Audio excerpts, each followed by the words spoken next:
Welcome to the Operation Game Night podcast. We're back and better than ever, and joined by some friends to talk Dungeons and Dragons. Part 2, Hi. Electric Boogaloo. Joining me as always is co-host Clayton Gable. How you doing, Clay?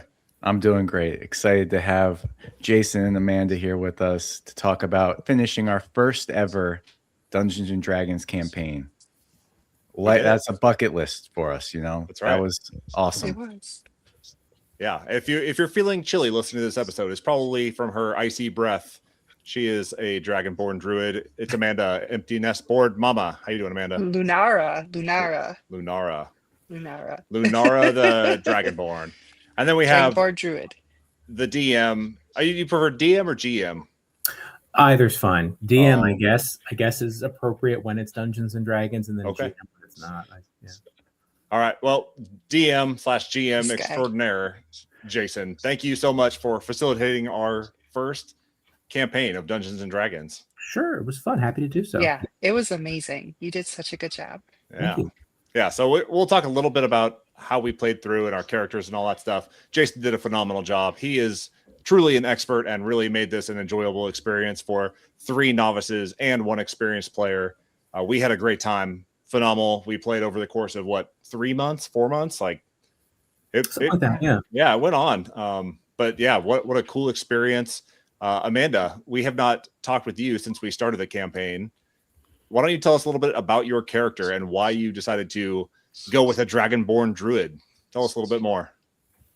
So I have no D&D experience whatsoever. I had no idea what I was doing.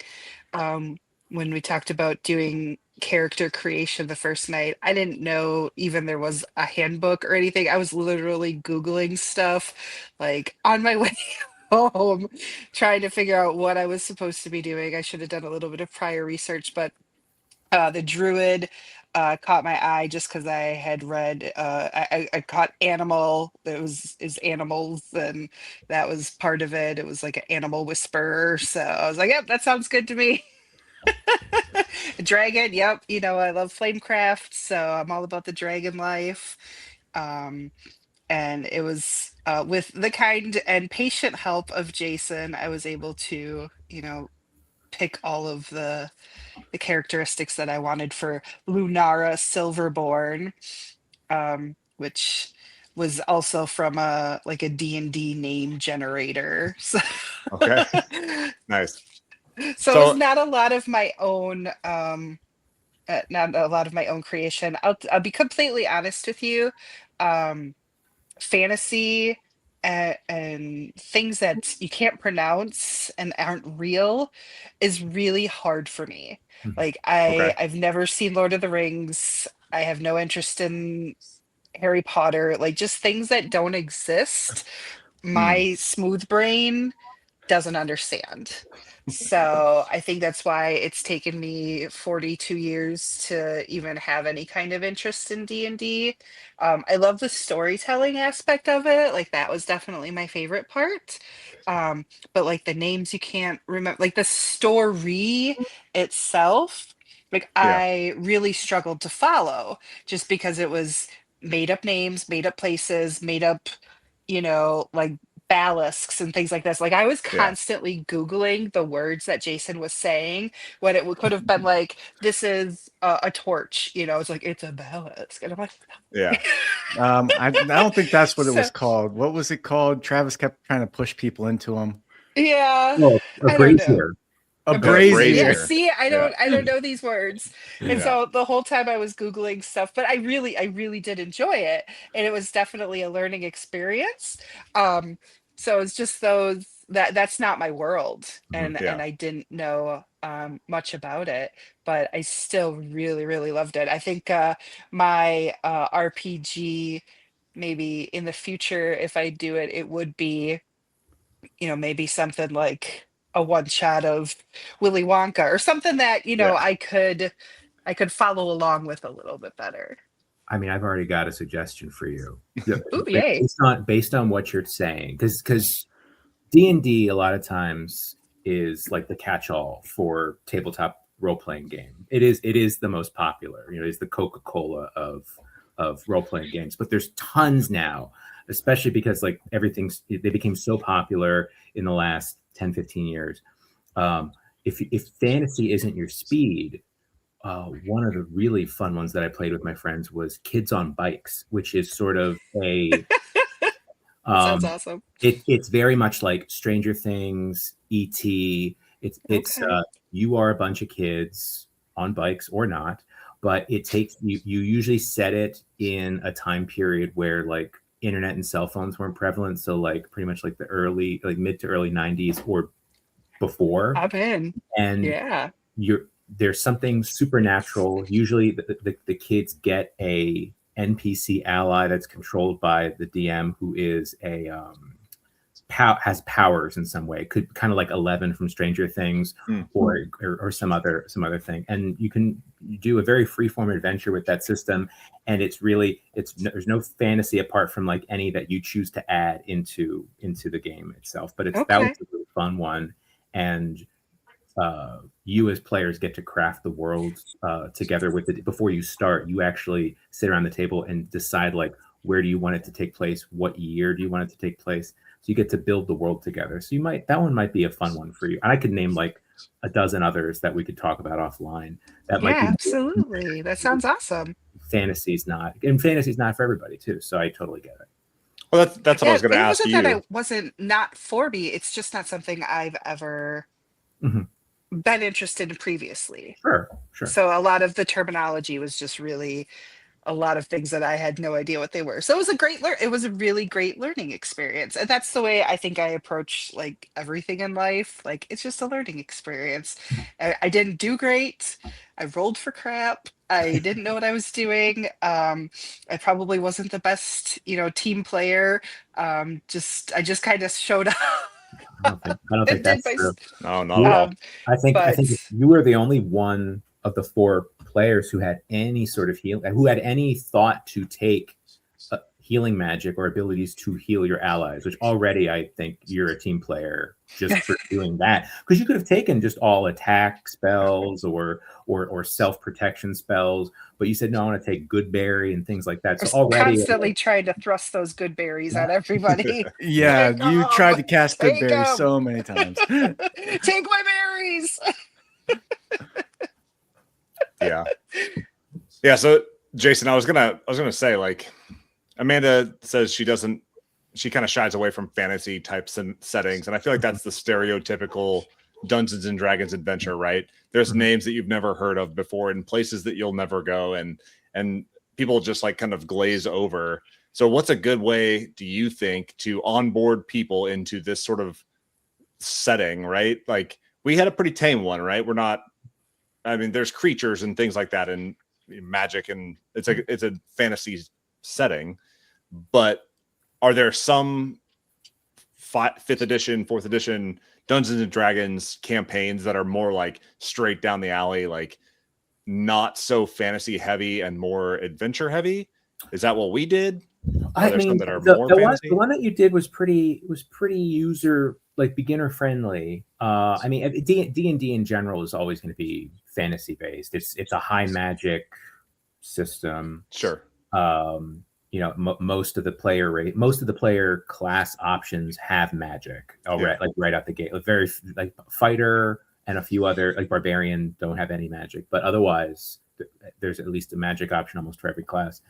At that point, you could either, if you wanted to keep playing D&D, there's a lot of homebrews and hacks where they change it completely. I don't know what your film interests are. Someone has taken 5th edition D&D and they turned it into Star Wars. So it's Star Wars 5e.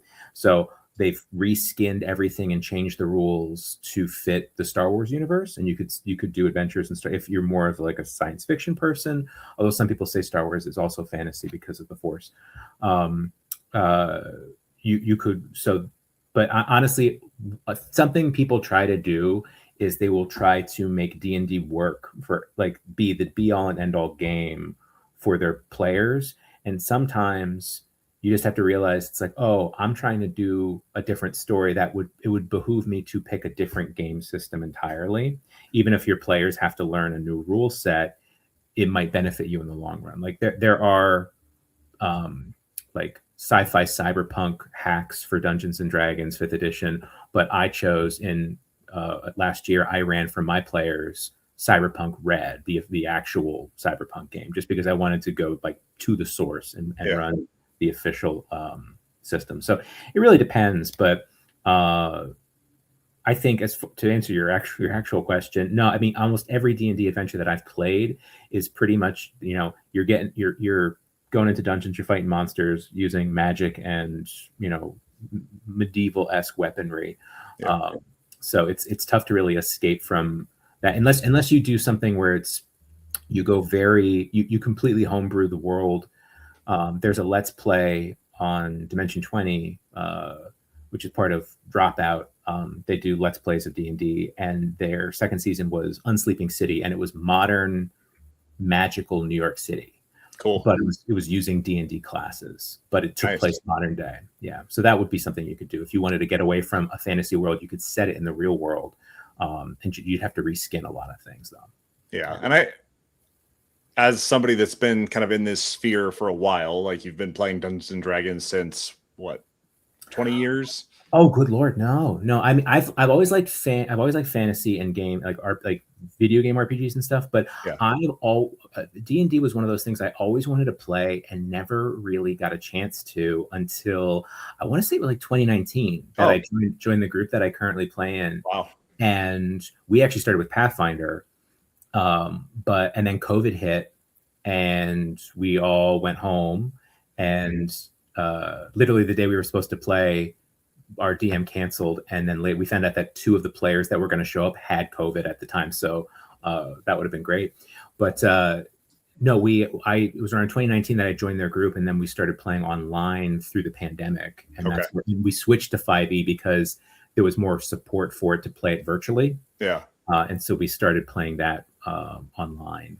And then, so it's been like 6 or 7 years that I've been really into it, but I've always I've always been interested, but just never had the group or the or any of like the materials until But it's also gotten more approachable now. Like it's becoming more mainstream.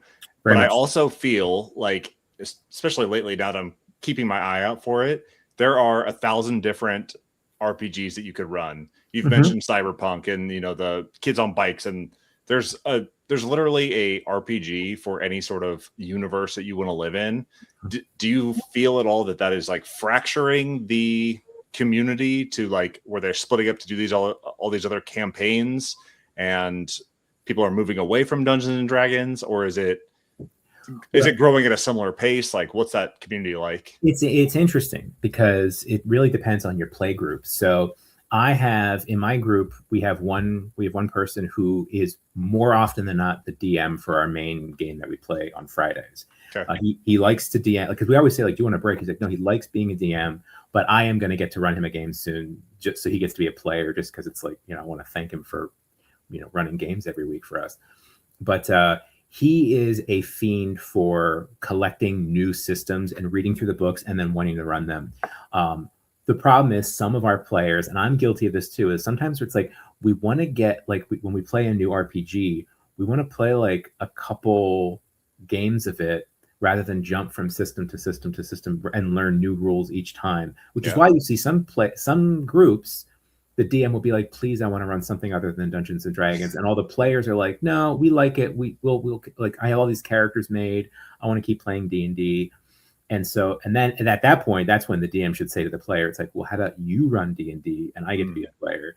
Because if the DM's not having fun running, then they need to take a break. But I don't think I don't think the wide array of games are necessarily breaking player bases. Like D&D is still popular. It's still top dog and it's doing fine. But there's people are releasing different games to try to,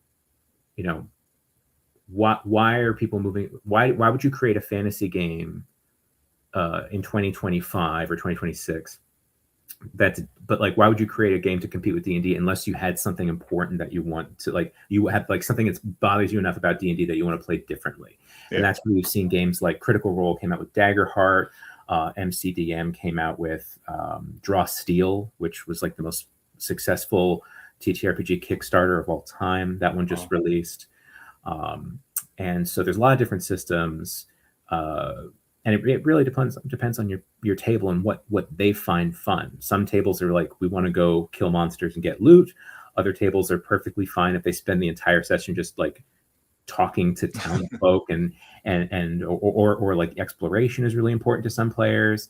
I'm about a 30-30, like a 33-33, like even split between like those three pillars: social, combat, exploration. But depending on the day, I could be more in the mood for one or the other. So it really depends. Yeah, and I think to your point earlier, I think the campaign that we ran was a pretty even split amongst those three. We did more murdering than we did probably talking, but I think initially we came at it so hesitant to like make any sort of decision.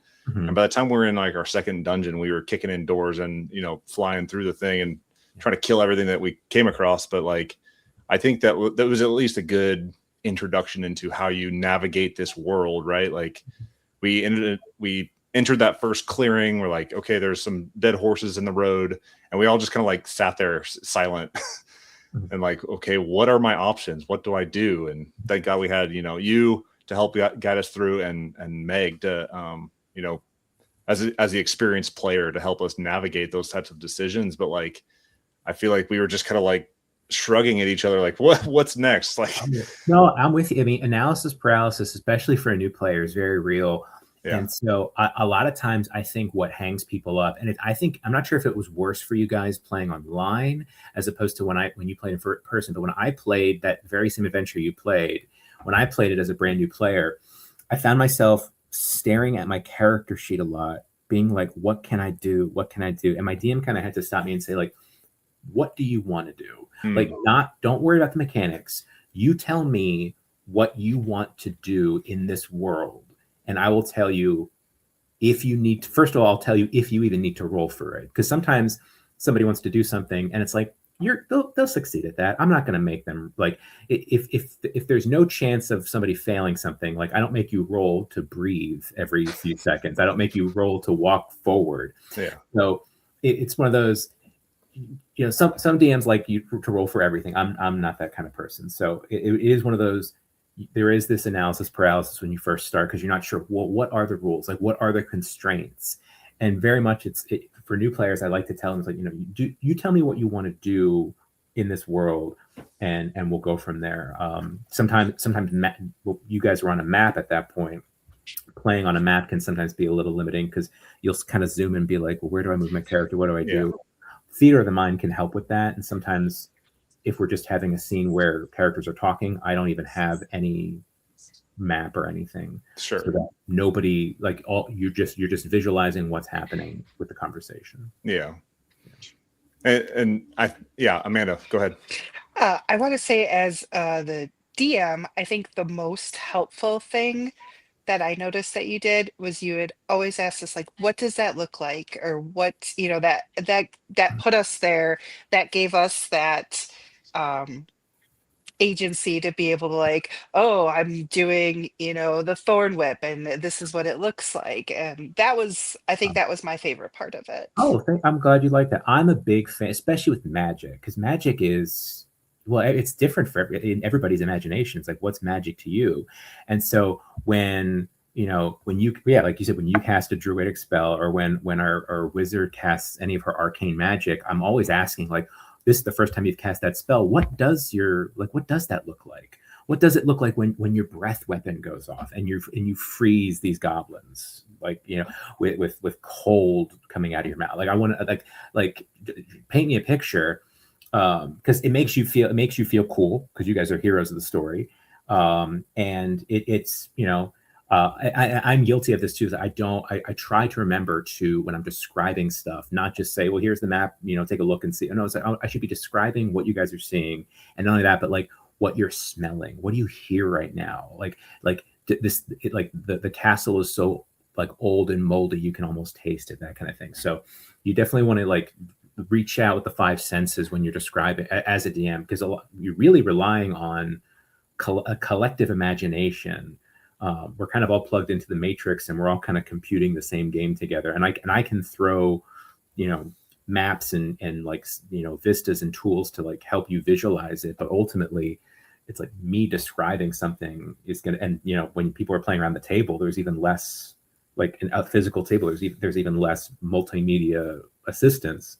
It's all what I say is, is what hopefully, creates a clear image in your mind and not like a muddy one. Yeah, and I think we each brought our own like unique flavor to our characters as we got used to the systems and got used to our characters and what they can do and what they might be good at and what they're not good at. And like Amanda, your character went from like thorn whipping. That was basically it, right? I had unarmed strike, and that was about it for the monk. And you had thorn whip, and by the end, you're like turning into every different creature. You have all sorts of different powers, and you really like grew into it. So how do you feel like? Talk to me about the development of your character from beginning to end. Like, how do you feel you grew? How do you feel like you ended up? Are you happy with the character that you ended up with? Yeah, absolutely. So, like I said, I picked it because it talked about like animals and stuff, and that's an interest of mine. So that made it easier. And then once I found out that I could turn into these animals, made it even cooler. So, in the beginning, it was very, very timid, very scared, like not sure of anything. Yeah. I'm like, oh, I'll do Thorn Whip, and I was very just, yeah, very unsure, I'll say. But at the end, I progressed into, I wanted to try everything. I learned a lot more. Um, just again, all of these words, like you're in a melee attack. So that means like you have to be next to the person. Sure. You can't be 30 feet away doing the thorn whip. So I really enjoyed the growth of not only my character, but also of my own knowledge Yeah. of the system. Awesome. Clay, we haven't heard from you. What about your character? Like, you're kind of reviving one that you had played previously. You had played like a barbarian fighter type person, and now you carried that over into this game, kind of. Talk to us about Pogo Vondo. Pogo is an artifact of me also being unsure and scared. And from what I understood, a fighter was pretty straightforward, especially in the early levels, and that proved to be true. You pretty much go in and you swing your weapon, and you don't have to worry about much else, honestly. I had a couple special abilities like Second Wind and Action Surge, but at the end of the day, I chose a fighter out of simplicity, and because, that's kind of the person I wanted to play. I wanted to be the guy that goes in and, isn't afraid to take the damage and hopefully has a huge blow with his great axe and, deals the final, injury to the green skull. So that, and boy, it was tough at times being a fighter in the early levels of things, because you would sit in combats and, some of these combats, especially with new players, and people are like, oh, what can I do? And, going through all that, and there's like, 7 enemy combatants you got to run through, and it gets back to your turn. And I know what I'm going to do. I knew what I was going to do when we walked into the dungeon. I was going to swing my sword. And so I gear up, I swing my sword, I miss, and I move on. And then I wait another, 10 minutes till it's my turn again. So I think that, it's kind of a give and take with being a fighter like that is, it's when the highs are high, but you also have those lows, especially when you don't have a lot of mitigation at those early stages. I mean, I would spend my inspiration pretty much the first time I missed a die roll, I would spend my inspiration to re-roll, because it just doesn't feel good to wait around for your turn and then do absolutely nothing. But yeah, that was Pogo. We had some great moments. I think I smashed the skull into 2 flaming bits that went flying to other parts of the room, and that was a huge moment for Pogo. But there were also a lot of whiffs in there and a lot of almost dyings. Oh yeah. Thank you. Good berries. Hey, do you feel like the combat got samey for you? Like, were you bored with that mechanism or that action towards the end, or like, because you've got like the magic more magic heavy characters, being the druid and the wizard, and they're like casting all sorts of crazy spells and turning into animals and stuff, and like you're swinging great swords every other turn. So like, do you feel like that was too samey for you? Would you like to venture off into something else next time? I will say I was a little jealous when I would watch you guys take your turns, and it would be like, oh, Travis did his quarterstaff, and then he also gets to do flurry of blows, and then he activates a key to do some other thing. Yeah. And then, you know, magic missiles always hits, and so that was exciting to see happen. But I will say, when I got my flame engulfed greatsword at the end, yeah, I would never go back, because when I rolled those 6d6 and dealt 36 damage, that felt so good. That was worth every whiff. Yeah, that was my thing, was like I didn't really know anything about the classes or the characters or the archetypes that you can play. I've played RPGs in the past, but I kind of flipped through and thought like, oh, I haven't experienced a monk before. Typically when I play a, let's say, video game RPG or whatever, I'm just like a brawler, right? I'm going to go in there, I'm going to swing my sword, I'm going to get stronger, I'm going to be sword and board and have like my shield and my great sword or whatever it is. And so I wanted to do something a little bit different. And those first couple of levels seemed like to be a kind of a slog for me, just because you have unarmed strike and like that was it. And you're just doing that over and over and over again. And then you get the key, and the key kind of like, you know, extends those turns a little bit. And then I feel like if I would have gone further, the coolest I ever felt playing the monk, the half-orc monk, was when I caught the arrow that the goblin shot at me, and was able to turn around and like whip it back at him. I missed on the return throw, but like that feels cool, and that's like something unique that, you know, only my character could do. And those little moments in our campaign felt like they really shine for me. I might have not have gotten that progression like the wizard or whatever that had different things every single time they sat down at the table, but like the unique things that I could do felt really cool. I think there was another turn where like, I don't know, we were I think we jumped down in a cavern or something, and I just like, I had my slow float or whatever, and I was able to like jump off the cliff, and you guys were like scurrying down the rope. Even if I'm just imagining that and we all got down just the same, like it seems kind of cool that only my character could do that, and it has applications later. You kind of build out these like unforeseen futures in your character just by envisioning what they could do based on their abilities. So yeah. Jason, you saw us kind of fumble our way through, and you saw our character archetypes that we ended up playing. Mm-hmm. Do you feel like we had good team synergy in terms of our classes? Do you feel like we could have done something better? Was there something when we first started that you wanted to see us do that we didn't? No, I wanted you guys to play the character you wanted to play. D&D, I would say D&D 5th edition is nice in that like it's not one of those games where someone has to be like, you have to be the healer for the group. Like you don't need that, because the game is generous with things like short rests and being able to like take a breather and roll some hit dice to heal up in between combats. It's not as punishing as the game used to be. Old D&D was like you had to have a cleric in your party to heal you, otherwise you just weren't getting your hit points back. But no, I thought your composition was pretty good. You had two people that could go in and fight in the front lines. You had a wizard who could hang back, and then you could have a druid who could flex, who could cast spells or turn into a bear or a panther and then jump in. So I thought I thought you actually, the four of you had a pretty good flexible like party composition. I thought, and you all picked different ancestries that have their own strengths. So I thought overall you were pretty solid for a new group. You were pretty solid party composition.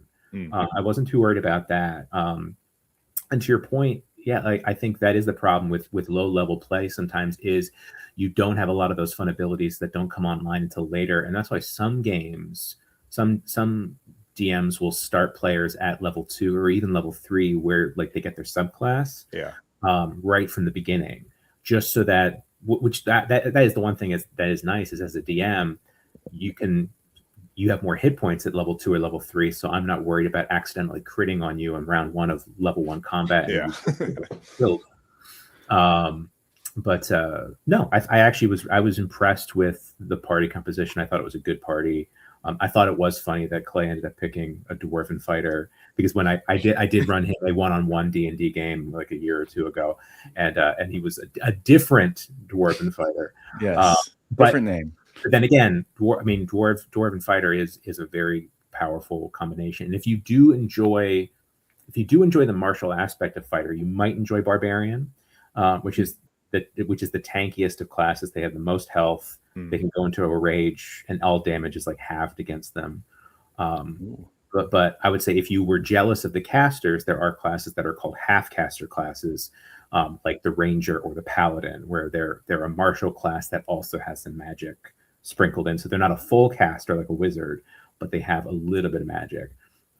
Even though when I played a paladin, I used all my magic to divine smite every monster I hit with my sword. So it was just pump extra damage into it. But those would be some I could definitely see, like, if you needed suggestions, if you're going to play again, what kind of class you want to play based on like knowing your guys' play style now. Yeah. And so we played at 4 players. Is there like a diminishing returns in terms of like player count? Like once we get up to like a party of 5 or 6, like what is that upper limit where you start losing that engagement?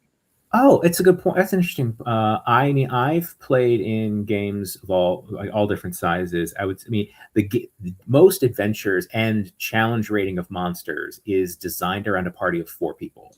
Okay. But I've run games for a party of 3. I wouldn't go lower. Like I would rather run a one-on-one session like I did for Clay than play with 2 players. I feel like 2 players would be hard. 3 is probably the lowest I would go, and the highest I would go is probably 6. I feel like if you like, because a lot of times with 6 players, maybe a player can't make it, then you still have a squad of 5, which is really strong. But anything beyond 6, I feel like sharing the spotlight between all the players is going to be hard. Yeah, I feel like it's there's a lot of people, and everybody wants to have like their moment, and it's for some people it may just not happen because there's just so many. Even if I like add additional monsters to the board just so that, because 6 against 3 goblins would be a stomp. So maybe we'll throw some like ogres or whatever in there to mix it up. I still think anything beyond 6 players is going to be pretty tough. Yeah. Plus, I think like anything outside of combat, when you're interacting with people, villagers, whoever it is, like those interactions might get tough with that many people. You can almost have to like designate the people to do the talking, and then the people do, play their roles in their fighting, and you have to kind of divvy up that way to get that level of engagement. So, yeah. Well, I don't want to drag this on too long. Amanda, closing thoughts on the campaign, on D&D, on your character. What do you got? I think Clay had something to say first. Yeah. No, wait. Travis is always trying to shut things down. I got more to talk about. All right. Today. Just give me Go one ahead. more minute. Go ahead. I got one more question for it's Jason. all about you. Go ahead. I've got one more question for Jason, Right. and then I'll let you put a pin in this thing. So we kind of talked about it, how at the beginning we were pretty trepidatious, and like everything we did was like, well, let's everybody roll for perception so we can see what we see. Did we smell a fart? Everybody was like trying to check out every little thing everywhere we went, and then till the end we were just, like Travis said, we were just going through rooms, and it felt like we were maybe too far on the other end of the spectrum, where we were missing things because we weren't taking the time to do that. On the one hand, it felt like overly laborious to always be like, okay, let's see what we see in this room, and like everybody has to roll for that. But was there a sweet spot we missed somewhere in there where we just blew from one end to the other? Not that I recall. No, I mean, There is also a thing in D&D called passive perception, which is it takes if he takes an average die roll of 10 and then adds your perception score to it. And there are certain things where it's like, just if the player's passive perception is higher than this score, they just see it. They don't make them roll for it. They walk into the room, they see the thing, they see the secret switch, and they can go over and flick this and open up the door. So there is. I use that when I notice that like one of you has a high enough passive perception that like you just solve it. But it's tough because you don't want to play the game like afraid to go on the adventure, right? But no, I don't think you guys missed. I don't think you really missed anything critical that I recall. I think there might have been. There was a treasure chest that you missed in the basement of the abandoned manor house. That was like, I think, one thing, but it was in the crevasse with the giant eyeball monster. And you kind of rightfully were like, we're gonna leave that guy alone. He's a bunch of people. So there was a chest with like, I think, a magic sword and some other stuff down there. But boot it up. We're going back. Turn the game on. Yeah. Well, awesome. At the tail end of the game, you guys ended up inheriting that house, so you could make a deal with that creature to get the treasure chest. That's right. Feed him some more bandits. Heck yeah! All right, Travis, you can do your outro or whatever you were All up right, to. Amanda, you had a moment to think about it. Any like overarching thoughts about D&D? Are you going to go back to it ever? Gonna try it again sometime? Maybe a different RPG? What are your final thoughts? Yeah, I would love to try it again. I would love to hear some other non-fantasy, non-sci-fi kind of ones. I think that I would be easier. It would be easier for me to jump in and do character creation with things that I know and understand. But I loved it. I would do it again, even in the D&D world now, kind of knowing what I know and having done some research and put some time in. Yeah, I definitely enjoyed it. And I think Jason made for like probably the best first time experience. So I don't know if I'll be able to have as good as an experience with anybody else. So Definitely spoiled us for sure. yes, for sure. Clay, final thoughts. Dungeons and Dragons. Oh yeah, it was epic. I'm so glad that you guys agreed to do it with us. Jason, thank you. I've been talking to Jason about Dungeons and Dragons for 6 years probably, since he got into it. He would tell me about it. I'm like, whoo, I mean, like I like play board games, but that's like a whole nother thing. I don't know if I got the cojones to jump into D&D. And finally, the stars aligned and Jason agreed to do this. And I'm glad we did it. It's definitely different than board gaming for sure. Like there's a lot more to it, and I wish I was in a place in my life where I had more time, because it does demand a lot of time. That's the thing. Like you can probably do a one shot here and there, but to really get the full experience, like the campaign is great because you can get excited about the next piece of the journey you're going on, and like, okay, I wonder what's happening next. And it just, you get to a certain part in life and it's like, that's the worst part about it, is that you got people with jobs and kids and trying to coordinate schedules and, find time to have a 2.5, 3 hour session every now and then. It's like, if it's just, it's a big barrier to entry, but behind that barrier is something like worth exploring. And I want to do another one sometime this year. Yeah. Even if it's just Jason and me and the kids doing Quest again for a second go through. But it's just like nothing I've experienced before. Yeah, so that's great. I enjoyed it. Jason, any closing thoughts as the DM wrapping this campaign? No, it was. I would say the only thing I after it was all over, I was like, I was second guessing the ending, because the bad guy got away. Terrible. Oh. And I was kicking myself a little bit and then not kicking myself. And I went back and forth on it, because I was like, he is a sinister dark elf who was getting his bell rung by you guys, and he saw an opening to flee and he took it. And I was like, would he try to like regroup and fight? And I think all of his minions were gone, and so I think I had him peace out. I think that was the right thing to do. It made sense for the story, but it did leave for like an unsatisfying. I understand it can leave for like an unsatisfying ending for the players, and so but that's a great hook for like if you have a recurring game group and it's like the adventure ends and he gets away. It's like, well, maybe he shows up again in the next adventure. Yeah, I thought about that a lot. and I'm like, man, that was so unsatisfying. But the more I sat with it, I think I like it because it kind of subverted expectations, right? In my mind, when I'm playing Dungeons and Dragons, you beat the bad guy at the end, the party high fives, everybody skips off into the sunset. And it just felt like it really subverted those expectations of what Dungeons and Dragons is in my mind. And to be able to sit there and be like, well, we didn't even get him. Like he's out there somewhere in this world that is lived in and has these characters that exist outside of our little party. It just feels like more real. And I felt like that that's going to stick with me for a while for sure, especially as I go into future campaigns or whatever that do have those more predictable endings or whatever it is.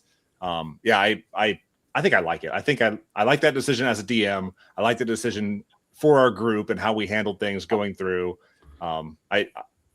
You should not feel bad about that ending at all because I think it made sense. It made sense. If anything else had happened, it would have been you putting a big thumb on the scale. Yeah. Because that's what needed to happen. Yeah. It made and sense. I have in my prior Cyberpunk game, I babied my players probably too much. And that's a very dark, like it's the dark future game. So I probably should have been more merciless, but sometimes it's like, I don't want to be that cruel. I like the collaborative storytelling aspect of RPGs. And so I was like, okay, well, they're not going to die, but this guy doesn't want to die either. So he's going to peace out. And, and you ended up, you still win. You've secured the mine and, everybody's happy. It's just, there's a man out there who knows the location and he might come back. Yeah, I like it. And with that, I think we'll leave on that cliffhanger. What a good way to wrap this episode. This has been Operation Game Night. We're talking Dungeons and Dragons, our very first campaign. I have been Travis. He has been Clay. She has been the Empty Nest board mama, Amanda. And he has been our wonderful DM, Jason. Thank you so much for joining us. Thank you for talking Dungeons and Dragons. Thank you for facilitating, Jason. And we are out.